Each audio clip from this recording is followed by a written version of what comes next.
I wanted to do a number of different things as a kid. One of my dad's best friends was a dentist, and he took Fridays off and went skiing in the winter. So I thought I wanted to be a dentist for a while because I thought that's what all dentists wanted to do.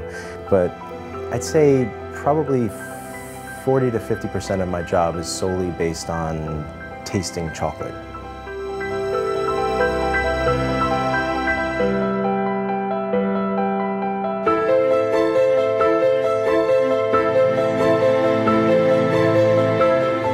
My name is Brad Kintzer, and I'm the Chief Chocolate Maker at TCHO. I think people see my job, I think they really think that I have a dream job because I travel quite a bit.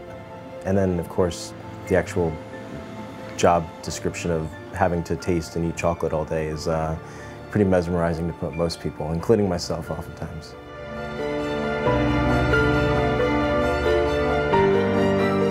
It had a lot of bright, almost underripe raspberries. There was a little bit of a woody bitterness throughout that was a little bit distracting, but overall I thought it had a very clear...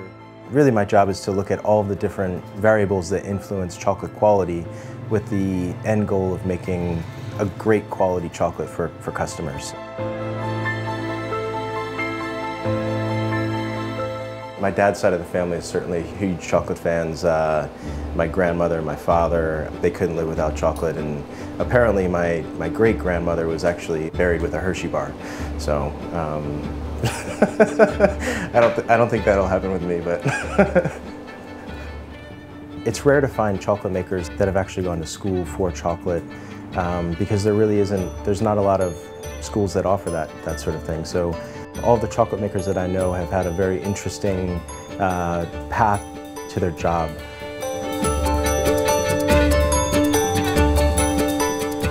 I really loved biology in high school. I really loved science. I loved the natural world. I went to University of Vermont, became really fascinated with sugar maples and sort of zeroed in on sugar maples.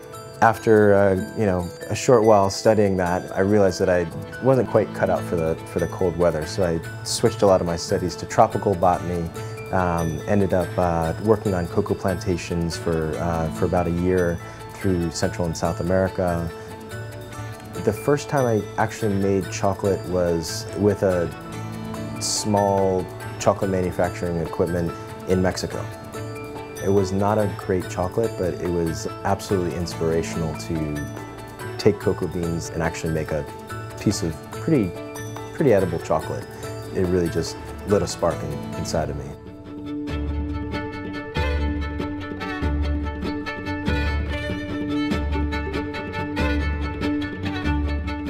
All of the roasting is done down at origin, so I will go to Peru, Ghana, Ecuador, Mexico, wherever it might be, where we're sourcing the beans from, to be able to supervise and monitor all of that roasting process, making sure that we get the quality that we're looking for.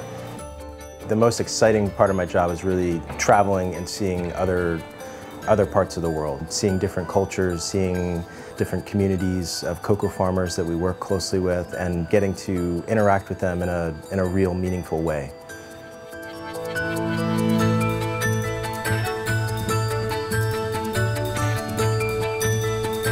In my personal journey in becoming a chocolate maker, there's been some low points. I've definitely struggled with points where I'm just wondering, what am I doing? I'm really specializing here in my career choice as a gourmet chocolate maker. You can't find a job in every town. But then, just thinking about chocolate, thinking about where I've been, what I've gone through, it keeps me on track. So.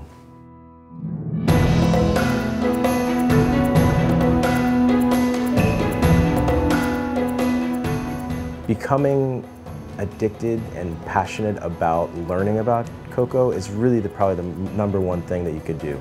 Stay focused on everything that you do. Just look at it as an opportunity to learn something new about that field. Working in a chocolate shop, learning to do confections, learning to make caramel. If you go on vacation, try going to the tropics and visit a cocoa plantation so you can actually see the cocoa farm, maybe understand how it's grown. All those little things will add up and will continue to inspire you and keep you moving in your passion.